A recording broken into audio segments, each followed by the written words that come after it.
How do you spell asparagus? I don't know. Is it A-G?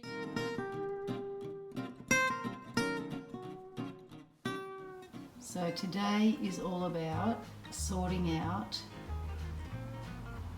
my preserves and storage cupboard. It's a mess and it's unorganised and it doesn't look pretty, and I've got to do something about it. So I just wanted to show you, this is why it's important to go through your pantries every now and then. I found a jar of mandarin marmalade from 2020, a couple of years old I know, but generally it lasts. But the lid, the poppy thing on the lid wasn't down, it was making a poppy noise, and I thought that's not good. And when I took the lid off, there was no suction, no pop, and it's mouldy on top.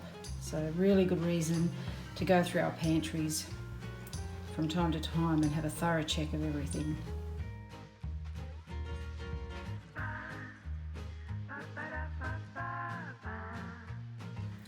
Yeah, totally gross.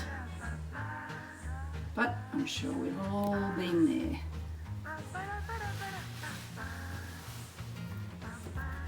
Absolutely disgusting.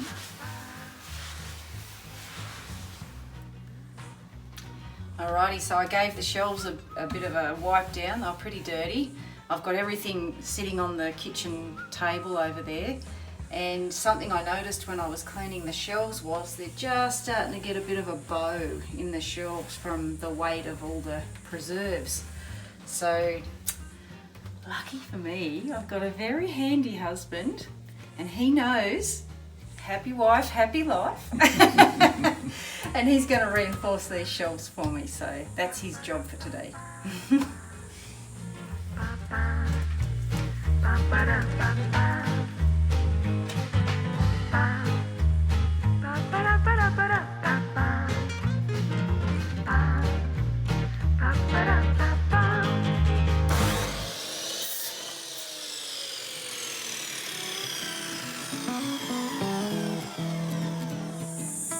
Here's something I noticed when I was taking everything out of the pantry. I made this mandarin marmalade back in 2020, and I'd done a little bit of preserving at that stage, but I was still fairly new to it, and I suspected at the time that this marmalade was overcooked, almost burnt actually. But you know, a lot of work and effort went into it, and I just thought, no, I'll keep it. Well, you know, we're in 2023 now. It's still sitting on the shelf. All the other marmalade that I've made since is a lot better than this batch. Not as thick, doesn't have that slightly burnt flavour. And this is still sitting on the shelf. So I've just decided it's going to go. I'm going to have to chuck it out. And just as an example, I'll just show you this. This was marmalade from 2020 as well, and you can see that it's so much lighter. The colour is so much lighter. So I'll be keeping the lighter one, but unfortunately I'm going to cut my losses and get rid of the really dark marmalade. I've actually opened a jar. I mean, it's perfectly fine. It's not mouldy, there's nothing wrong with it, but it is so thick. Like, that hasn't come out of the fridge, that's room temperature, and it's just really, really thick. And yeah, like I said, it's just got that almost unpleasant burnt flavour to it, so it's got to go. You win some, you lose some.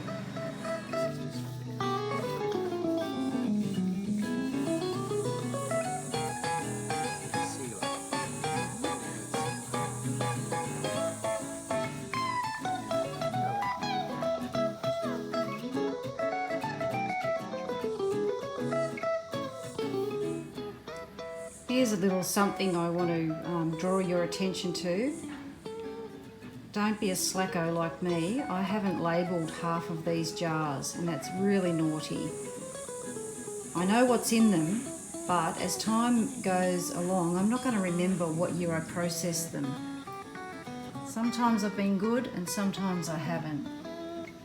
So while it's roughly still fresh in my memory, I'm going to at least label them and put the year on these things before I pack them back into the cupboard. Label your jars. You think you'll remember, but you won't.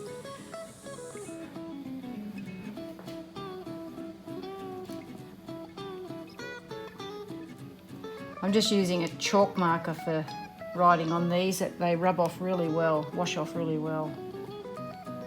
You can get them from the newsagents.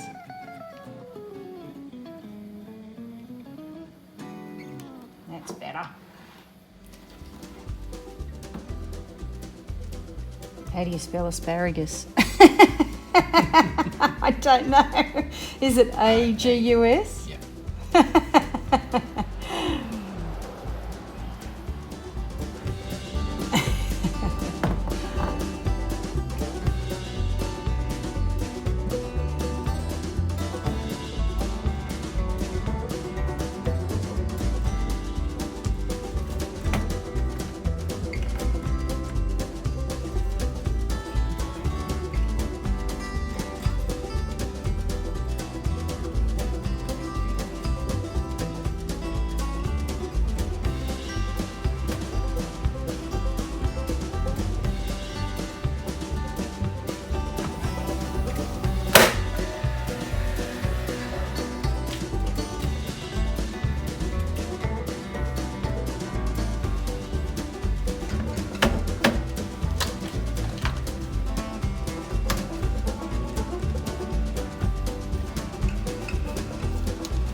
That off.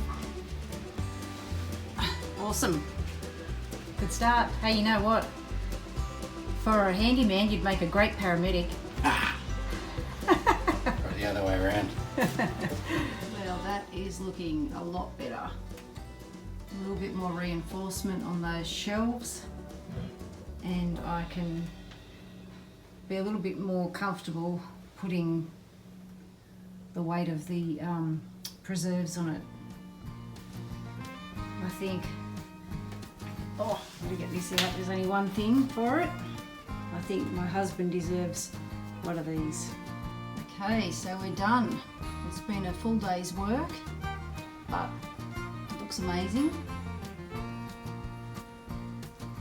It's all the Fowler-Vicola jars. A lot of recycled jars down here. Got a lot of, bulk buy supermarket tins when they're on special. I tend to grab half a dozen at a time, and I've still got all my preserving equipment down the bottom. So I don't know, do you want to have a closer look? So I've got some apples in a light syrup there that I did last winter, some pickled asparagus, which is absolutely beautiful, beetroot, can't get enough of pickled beetroot, coleslaw, love it, absolutely love that stuff. You can just eat it as is within the pickling solution it's in, or you can mix it, you can drain the liquid off and mix it with some sort of coleslaw dressing, creamy dressing. It's beautiful. Just did these tomatoes. I'm so proud of these. I grew the tomatoes myself and bottled them up. Can't wait to make something out of that very soon. Grew the cucumbers for this one, the bread and butter cucumbers, they're yummy. Down here I've got a bit of pressure canned stuff here. So some chicken soup. I have yet to taste that. I really need to do that soon. It's a bit hot for soup at the moment though. Some homegrown pumpkin that I canned up. I haven't done anything with that yet, but I will. This was amazing. This is done in the Fowler-Vicola unit, and it's Christmas pudding, and it's shelf stable in a jar. Strawberry jam, I got that strawberries were on sale for $1 a punnet, so I went and bought 20 punnets and made a heap of strawberry jam. Sweet chili sauce, oh, cowboy candy, that stuff is amazing. That I grew the jalapeno chilies myself and then made the cowboy candy out of it. It's sweet and spicy, absolutely beautiful. Up the back, I've got a couple of random jars. Mock pineapple, that is zucchinis and processed and preserved in pineapple juice. What's that one? Oh, that's the one jar of mandarin marmalade that I kept because it wasn't as overcooked as the other stuff. Some lemon cordial there. I got a lemon tree and it's a good way to use the lemon juice. So this is turmeric. I grew the turmeric, borrowed a friend's dehydrator because I don't own one yet. Blitzed it up and made my own turmeric. Coriander that I grew myself, dehydrated.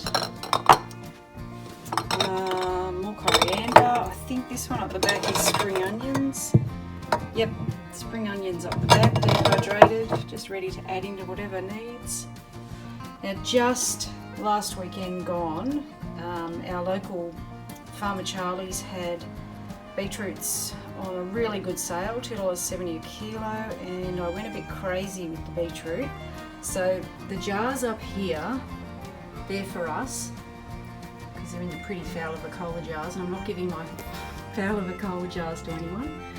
But these ones are all in recycled jars, so if I want to give some as gifts, it doesn't matter if I don't get the jars back.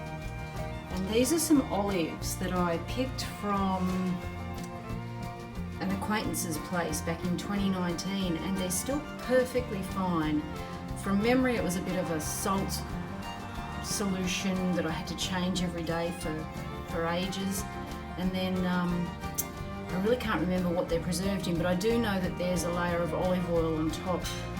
I just went off information I could find on the internet at the time, and it seems to have worked, so that's good. We haven't been sick yet. And then, yeah, like I said, there's just all the shop bought things here. So, yeah, just the stuff we eat. A lot of Vegemite. And right up the top, it's not very interesting, but you know, the toilet paper stash, pasta stash, and there's a medicine box just with spare medicines and all those sorts of things. So there you go. I feel really happy actually. I've always looked at other people's pantries and thought, oh, I'd love to have a pantry like that, and now I've got one.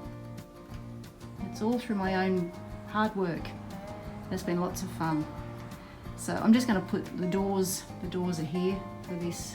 This was a linen press, and I changed, converted it into storage for food because it's the coolest place in the house. So I'm just going to put the doors back on and we're good. Thanks for watching, guys. Bye.